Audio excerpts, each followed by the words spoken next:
नमस्कार, आप सभी का रमेश सुरेल यूट्यूब चैनल पर बहुत हार्दिक स्वागत है। बिहार सरकार प्राथमिक शिक्षक भर्ती से बीएड को शामिल करने के लिए पुरजोर तरीके से सुप्रीम कोर्ट में एसएलपी लगाती है। उसके बाद ऐसा होता है कि बिहार सरकार को सुप्रीम कोर्ट से एसएलपी वापस लेनी पड़ती है और रिक्वेस्ट करके। ऐसा क्या हुआ? सुप्रीम कोर्ट बिहार सरकार की एसएलपी पर कहता है कि आपका मैटर एप्रोप्रिएट बेंच में रेफर कर दिया जाए, जस्टिस अनिरुद्ध बोस की बेंच में। लेकिन इस पर भी बिहार सरकार डरती है और कहती है नहीं नहीं नहीं सर, हमको कहीं पर रेफर नहीं करवाना, हम हमारी एसएलपी विड्रॉ कर रहे हैं। क्या दिक्कत थी? जब दुनिया के तमाम विद्वान वैज्ञानिक, अपने आप में कहे जाने वाले यूट्यूबर, जो कानून के ज्ञाता कह रहे थे, कई बीएड के हितैषी कि बिहार की एसएलपी पर इतने मजबूत तथ्य हैं कि वो जीतेगी, उन्हीं मजबूत तथ्यों के साथ जस्टिस अनिरुद्ध बोस की बेंच में मैटर रेफर किया जा रहा था। रेफर क्यों नहीं करवाया? क्या किस बात का डर था बिहार सरकार को कि यदि सुप्रीम कोर्ट के जस्टिस अनिरुद्ध बोस की बेंच में मैटर में जाएगा, बेंच में मैटर गया तो अपने साथ क्या हो सकता है?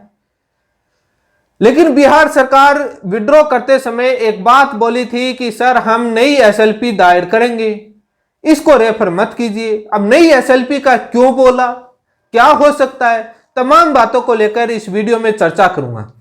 आज वैसे इस मामले में सुप्रीम कोर्ट में क्या हुआ वो मैंने सुबह के 2 वीडियो डाले थे, जिसमें सुनवाई के बाद बताया था कि आज क्या हुआ, क्या आदेश पारित किया, और सुप्रीम कोर्ट की लाइव सुनवाई भी सुनवाई थी। आप चैनल पर जाकर देख सकते हैं कि कोर्ट ने क्या टिप्पणी की, बिहार सरकार के वकील ने क्या आर्गुमेंट किए बीएड की तरफ से, और कौन कौन वकील खड़े थे।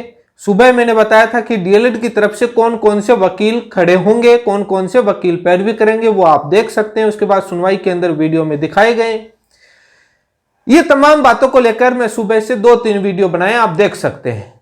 जिनको लग रहा था कि बिहार की एसएलपी पर मैंने मेरा एक वीडियो बनाया जिसमें मैंने कई तथ्य रखा था कि एसएलपी में ऐसा कुछ खास नहीं है, जो कई प्रकार के विद्वान लोग कमेंट कर रहे थे, आप वो वीडियो जाकर देख सकते हैं कि मैंने कितना मेरा सही एनालिसिस था, और जो तमाम लोग जो बिहार की एसएलपी को मजबूत बता रहे थे उनमें कितने मजबूत थे। अब सवाल आता है कि जब सुप्रीम कोर्ट की बेंच सुनवाई के दौरान बिहार सरकार की एसएलपी को जस्टिस अनिरुद्ध बोस की बेंच में रेफर कर रही थी, एप्रोप्रिएट बेंच में, तो रेफर क्यों नहीं करवाया, विड्रॉ क्यों किया? बात आती है कि जब सुनवाई चल रही थी, आप सुन सकते हैं मेरे चैनल पर वो लाइव, बिहार सरकार कहती है कि सर नहीं, उस बेंच में रेफर नहीं किया जाए, इस एसएलपी को हम विड्रॉ करते हैं, जनरली सामान्य तौर पर विड्रॉ करते हैं, हम नई एसएलपी लगाएंगे, नए रूप से हम उसको चैलेंज करेंगे नई एसएलपी में ऑर्डर को, इसको रेफर मत कीजिए।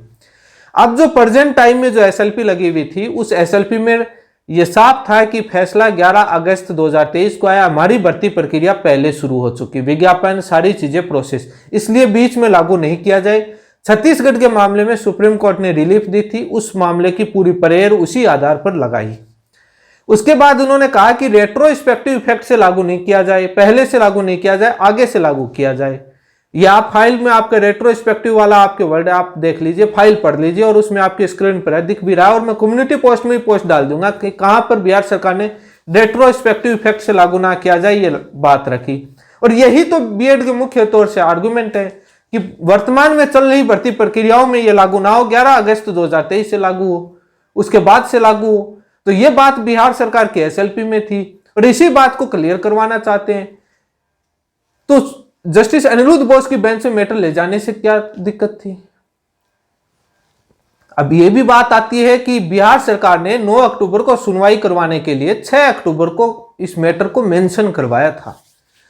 बेंच में तो लेकर आए, उसी प्रकार से प्रेयर की, उसी प्रकार से फाइल की ड्राफ्टिंग की कि जस्टिस एएस बोपन्ना जी की बेंच में चला जाए, क्योंकि उन्होंने छत्तीसगढ़ वाले मामले में रिलीफ दिए। मैंने बताया था कि छत्तीसगढ़ वाले मामले में अलग है, वहां पर उस भर्ती प्रक्रिया का वो पेंडिंग है हाईकोर्ट में, यहां पर हाईकोर्ट में ये मैटर डिस्प्यूटेड है ही नहीं। 28 अगस्त को सुप्रीम कोर्ट से निपटाया गया है, और 11 अगस्त वाले में 137 रिट पिटीशन में यहां पर पेंडिंग ही नहीं है। वो एक अलग सिचुएशन थी, और रेस्पोंडेंट के तौर पर अचानक से आई, पता नहीं लगा। यहां पर डीएलएड की तरफ से 3 सीनियर एडवोकेट थे, senior advocate Meenakshi Arora ji, senior advocate Gopal Shankar Narayan ji, senior advocate and Bar Council of India के चेयरमैन श्रीमान मनन कुमार मिश्रा जी। अब आपको मैं बता देता हूं, गोपाल शंकर नारायण जी वो एडवोकेट हैं जो राजस्थान की यूनियन ऑफ इंडिया को, जो मुकेश कुमार रॉयल बनाम यूनियन ऑफ इंडिया फाइल को जो चैलेंज किया था, उसकी फाइल की ड्राफ्टिंग उन्हीं के निर्देशन में राजस्थान हाईकोर्ट में 1-2 पैरवी उन्होंने की थी। ये गोपाल शंकर नारायण जी सीनियर एडवोकेट वही हैं, इस मामले के जानकार हैं। मीनाक्षी अरोड़ा जी, आपको पता है हाईकोर्ट से लेकर के राजस्थान के सुप्रीम कोर्ट तक उन्होंने लड़ी है, और विज्ञान शाह जी फिजिकल रूप से उपस्थित थे। और बिहार की डीएलएड की तरफ से मैंने सुबह बताया था कि मनन मिश्रा जी और गोपाल शंकर नारायण जी और ये तमाम एडवोकेट थे, वो मैंने सुबह बताया था, वहां जाकर देख लीजिए। अब इस मामले में अब ये बात आती है कि उस बेंच में करवा लिया कि अपने रिलीफ ले लेंगे, लेकिन सामने से आईए भी लगी हुई थी, सारे डॉक्यूमेंट, सारी चीजें फैक्ट थी सामने। और वो जब सामने आया और सुनवाई के बाद जब जज आपस में डिस्कस करते हैं और जैसे ही बोलते हैं कि जस्टिस अनिरुद्ध बोस की बेंच में रेफर किया जाए, अप्रोप्रिएट बेंच में, रजिस्ट्रार को डायरेक्शन देने के लिए चीफ जस्टिस से रिक्वेस्ट के लिए वो बोलते हैं ऑर्डर में, तो बिहार सरकार बोलती है एसएलपी वापस ले रहे हैं सर। क्योंकि बिहार सरकार को मालूम था कि यदि हम जस्टिस अनिरुद्ध बोस की बेंच में जाएंगे तो अपने को डांट और फटकार मिलेगी और कुछ नहीं मिलेगा, ये पता था। नया क्या फैक्ट लेके आएंगे? आरटी एक्ट धारा 23(2) अपनी एसएलपी में ले आए, रेट्रोस्पेक्टिव वाला ले आए, भर्ती प्रक्रिया पहले की जारी है, वो सारे ग्राउंड तो ले आए, अब क्या नया ग्राउंड लेके आएंगे? लेकिन मैं बता दूं, जैसे ही सुप्रीम कोर्ट में इस मामले की सुनवाई हुई, वहां पर चर्चाएं जारी हो गई वकीलों में कि बिहार सरकार को इस बात का डर था कि जस्टिस अनिरुद्ध बोस की बेंच में मैटर जाने पर कहीं अपने ऊपर जुर्माना ना लगा दे, और वो जुर्माना अधिकारियों पर लगता। उसके पीछे कई कारण हैं जो मेरे अकॉर्डिंग, ये चर्चाएं बाकायदा जारी हैं कि कहीं जुर्माना ना लगा दे। इसी वजह से बिहार सरकार ने एसएलपी वापस ली कि डिसमिस तो गई दूर की बात, जुर्माना ना लगा दे। क्योंकि 137 रिट पिटीशन में बिहार सरकार को नोटिस इश्यू था, आए नहीं, बाकायदा रिसीव्ड हुआ है, कोर्ट बोल रहा है। उस टाइम की 10 जनवरी की ऑफिस रिपोर्ट पढ़ लीजिए, जो 11 अगस्त वाला आया था। ऑफिस रिपोर्ट में बाकायदा है कि सर्विस कंप्लीट है और नोटिस रिसीव्ड है, और आए नहीं है जवाब लेकर के, उस पर क्या जवाब देंगे? उसके बाद हमारी जब डीएलएड के वकीलों की जब चर्चा हुई थी, तब 28 अगस्त का ऑर्डर पर जब ब्रीफिंग चल रही थी, तब ये पॉइंट आया कि सर बिहार सरकार पार्टी नहीं थी, तो इस वजह से तब ये पॉइंट तमाम सीनियर एडवोकेटों का था कि इसमें बिहार सरकार पार्टी हो जरूरी नहीं है, क्योंकि ये पैन इंडिया नोटिफिकेशन था जो पूरे भारत के सभी राज्यों के लिए बाध्य था। उसको क्वेश्चन कर दिया है, तो उसके में बिहार सरकार का ओपिनियन लेने की जरूरत ही नहीं है। पिटिशनर की फाइल और ड्राफ्टिंग और पैरवी के बाद सुप्रीम कोर्ट डायरेक्ट ऑर्डर दे सकता है, और जो दिया है। और यदि बिहार सरकार डायरेक्ट पार्टी होती तो supreme court justice Anirudh Bose bench direct order दे देती। वो नहीं थे तो उन्होंने वो वर्ड यूज कर दिया, फॉलो वाला और आशा वाला, अदरवाइज सीधा कर देते। और इनको पता था कि क्योंकि वहां पर कानून और तथ्य और मेरिट बेसिस पर बात होती है। कोर्ट कहती कि ठीक है पार्टी नहीं थे, ऑर्डर तो दिख रहा है, नोटिफिकेशन तो बेस, जिस नोटिफिकेशन के बेस पर आप ज्वाइनिंग देना चाहते हो वो तो क्वेश है।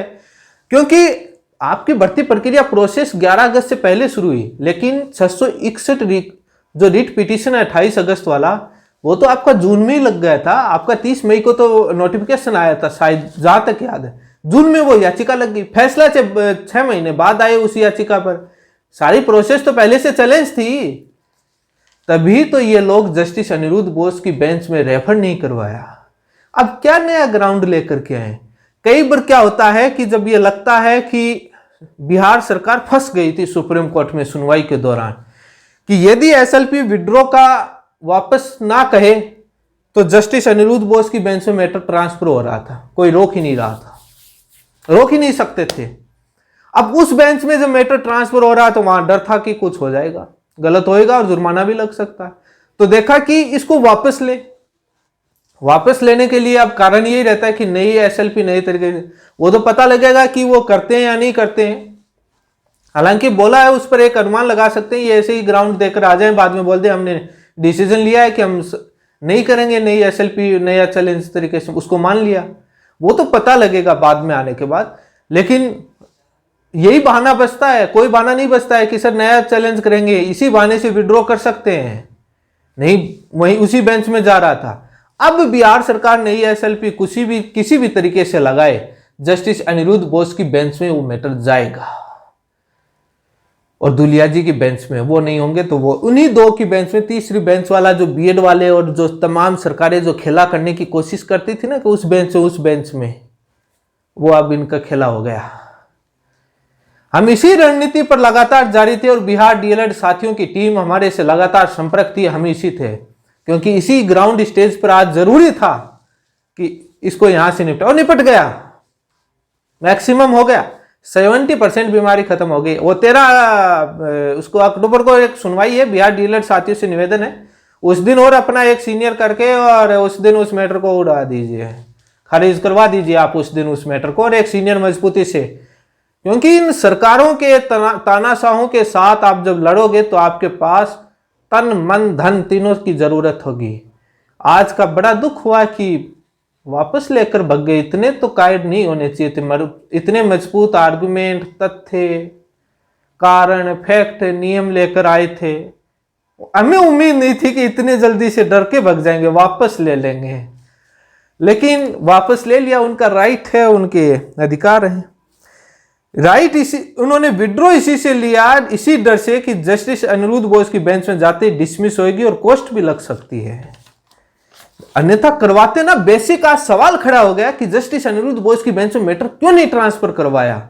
अब कौन सा नया ग्राउंड लेके आए, क्लियरिफिकेशन लेके आए थे, बाकायदा हाईकोर्ट का ऑर्डर था पटना का, R1 R2 R3 3 ऑर्डर है, 11 अगस्त 28 अगस्त और 29 अगस्त, तीनों में से हम क्लियरिफाई करना चाहते हैं। पटना हाईकोर्ट ने कहा कि आपको बाध्य है, आपको बीएड बाहर करनी पड़ेगी, वो 2 ऑर्डर 11 अगस्त और 28 अगस्त के लिए, उसको क्लियरिफाई करवाने आए। बात सीधी आती है क्लियरिफिकेशन के लिए, उसके लिए आए थे।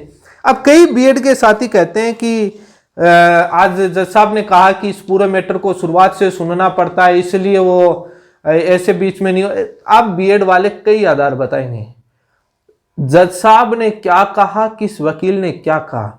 आप 3 बार धीरे धीरे स्लो मोशन में मेरे चैनल पर वो सुनवाई है, सुन लीजिए, आपको पता लग जाएगा। सबसे बड़ा सवाल यही आ जाएगा कि जस्टिस अनिरुद्ध बोस की बेंच में बिहार सरकार ने मैटर ट्रांसफर क्यों नहीं करवाया। वहां सोचिए इतना क्या घबराहट थी, और फाइल आपने सबने पढ़ी है, तमाम यूट्यूबर ने पढ़ाई है फाइल, और वो कुछ स्क्रीनशॉट रेट्रोस्पेक्टिव और वो सारी चीजें आपको मालूम है। बाद में दिक्कत क्या थी, हमारी भी तो फौज वकीलों के सामने खड़ी थी, पूरे तैयारी से थे हम कि एक सुनवाई में ही निपटाना, आगे की तारीख का खेल ही नहीं करना। बीएड की तरफ से प्रशांत भूषण जी अपीयर हुए, उन्होंने कहा कि हमारा फ्राइडे और मैटर लगा है, एक पिटीशन है, उसमें आप उसके लिए वो तारीख के फिराक में आए, क्योंकि बीएड का काम ही फिराक तारीख का रहता है। लेकिन बिहार सरकार उससे पहले ही,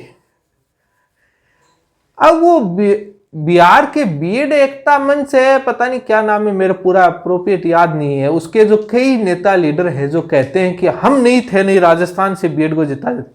क्या हुआ, बिहार सरकार के साथ आए नहीं आप सुप्रीम कोर्ट में, जो अपने कानून के ज्ञाता बने घूमते हैं। पहले बहुत ज्ञान एनसीटी का सेक्शन 8 और कई बार ज्ञान देते हैं, पता था उनको, रियलिटी उनको मालूम थी, रियलिटी मालूम थी कि क्या हो रहा है।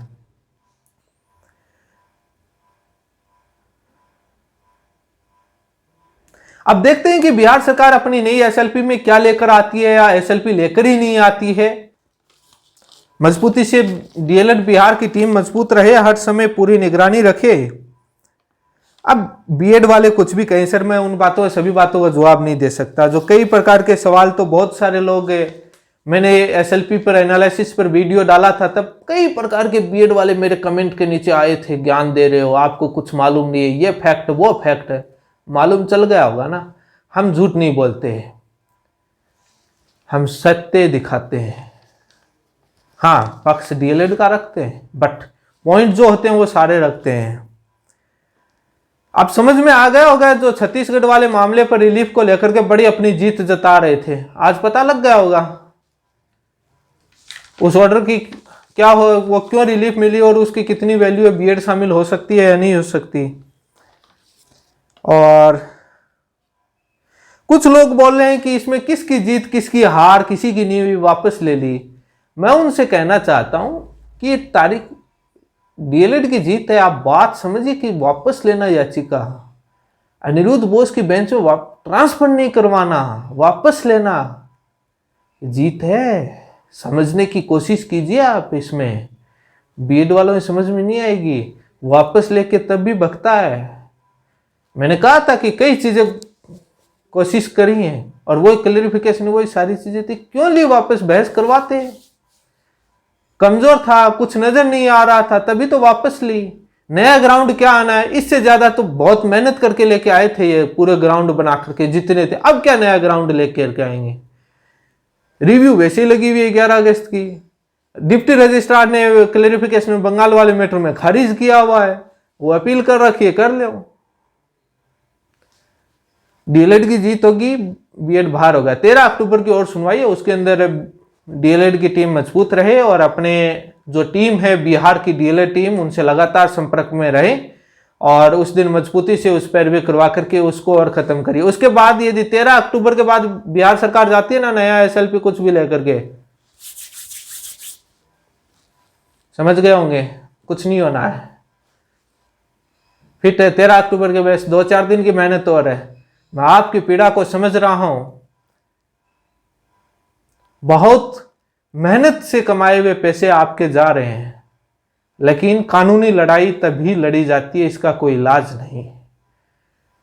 तमाम टॉप एडवोकेट उतारने पड़ते हैं पूरी ब्रीफिंग के साथ। हमारे को पता था कि क्या पता कोई साजिश घुमा फिराव करके लेके आए हम राजस्थान, क्योंकि ये क्लैरिफिकेशन का इनिशियल स्टेज था, यहां पर कुछ हो जाता बहुत गड़बड़ हो जाती, इसलिए आज पूरी टीम हमारी वहां पूरी तैयार थी बिहार डीएलएड के साथ, पूरा प्रॉपर कन्वेंस बना करके। बिल्कुल भी मत डरिए, डीएलएड जीतेगी, चाहे कोई भी राज्य क्यों ना हो। फैसला ही ऐसा है, जो रेट्रो प्रो करते हैं वो करते रहेंगे, फैसला लागू रहेगा, पीछे से और हटेंगे लगे हुए भी, यदि वो डिपेंड करेगा कि वहाँ की टीम कितनी मजबूती से कोर्टों में केस लड़ती है। और आज वाले में देख लिया, कई मूलभूत सवाल आपके मन में पैदा होने चाहिए आज सुनवाई देख करके, उसमें बहुत सारी चीज़ें लंबी दूरी तक समझ में आ जाएंगी, बहुत सारे सवाल अपने आप आएंगे कि ऐसा क्यों, क्या अब क्या लेके आए, क्यों हुआ, किस बात का डर, क्यों ली। बिहार सरकार ने एक आर्गुमेंट किया था कि सर अब हमको परीक्षा दोबारा करवानी पड़ जाएगी, रिजल्ट वो पूरा वो कर दिया। क्यों भैया, कोर्ट को गुमराह करने की कोशिश कर रहे थे ये। केवीएस से बाहर नहीं कर रही क्या एग्जाम लेकर के बीएड को, राजस्थान ने बाहर नहीं किया था क्या, हाई कोर्ट के आदेश से शामिल हुए थे, बाद रिजल्ट जारी नहीं किया, आपको क्या दिक्कत आ रही है एग्जाम की, क्यों बाहर कर दीजिए ना। तैयार थे हम वहीं इसी बात पर, पहले ही बक गए, वापस कर ली, विड्रॉ कर ली। इसी के साथ आप सभी का बहुत बहुत धन्यवाद, जुड़े रहिए, चैनल को सब्सक्राइब करें, 1 लाख तक पहुंचाने की डीएलएड साथी सभी मदद कर रहे हैं, ताकि आपके सहयोग से आगे और आवाज़ कभी मुसीबत में आए तो बुलंद रहे। कम ही बचे हैं 1 लाख सब्सक्राइबर में, वहां तक पहुंचाएं, सभी जगह शेयर कीजिए, ये एक मेरी अपील है आपसे, हम्बल रिक्वेस्ट है। धन्यवाद धन्यवाद।